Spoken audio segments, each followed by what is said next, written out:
Pada era 1930-an, Bihwat dan Sihat Bas menggerakkan nadi bandar dan menjadi permulaan revolusi pengangkutan awam di Kuantan. Kuantan Town Service terusnya hadir pada era 1950-an menyokong perkhidmatan pengangkutan awam di Kuantan. Era baharu bermula dengan kemunculan Sen Heng pada 1990-an yang terus memperluaskan jaringan perjalanan.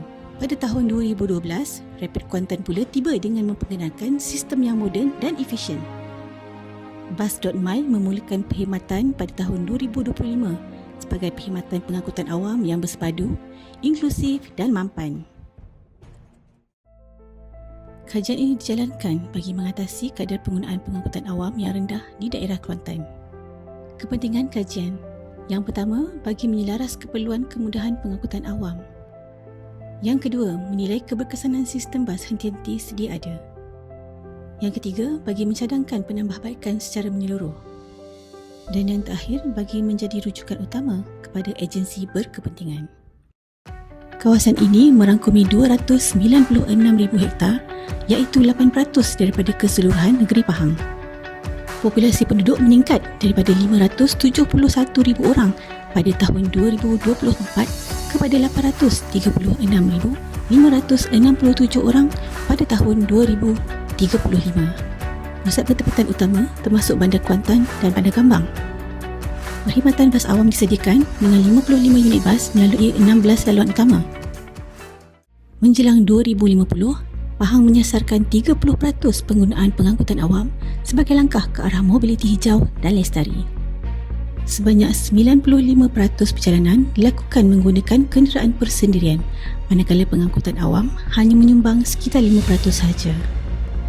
6 daripada 8 kriteria dinilai baik, namun papan maklumat dan kemudahan sokongan memerlukan penambahbaikan. Sebanyak 60% penumpang berpuas hati dengan ketetapan jadual bas, manakala sebanyak 65% berpuas hati dengan kekerapan perjalanan bas. Laluan dengan bilangan penumpang tertinggi di Kuantan ialah hentian Bandar Kuantan ke Gambang sebanyak 242,000 orang setahun. Laluan kurang permintaan ialah hentian Bandar Kuantan ke Indra Mahkota sebanyak 13,000 orang setahun. Keadaan semasa pengangkutan awam di Kuantan. Keadaan semasa pengangkutan awam di Kuantan. Yang pertama, liputan laluan bas yang tidak menyeluruh. Yang kedua, kemudahan infrastruktur kurang selesa dan tidak efisien. Yang ketiga, kurangnya integrasi antara mod pengangkutan awam. Visi bagi kajian ini ialah bagi menjadikan sistem pengangkutan awam di daerah Kuantan lebih maju, progresif dan berdaya saing selaras dengan aspirasi Pahang First.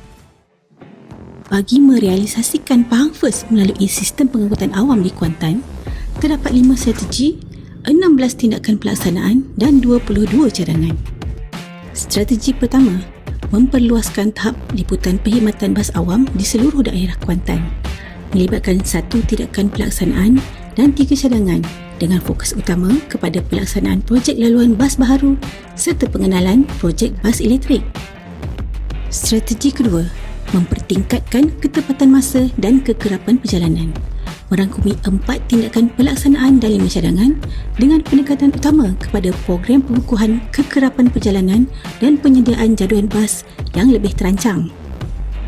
Strategi ketiga, memperkukuhkan kemudahan infrastruktur sokongan perkhidmatan bas awam agar mesra pengguna, melibatkan 4 tindakan pelaksanaan dan 5 cadangan termasuk projek terminal bas bersepadu merangkumi tempat letak kenderaan berpusat, projek menaik taraf perhentian bas serta pembangunan sistem aplikasi digital untuk pengguna.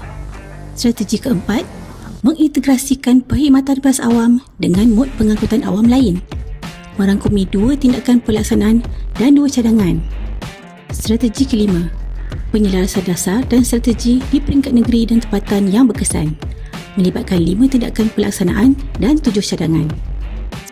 Kini, masa untuk perubahan, maju, progresif dan berdaya saing.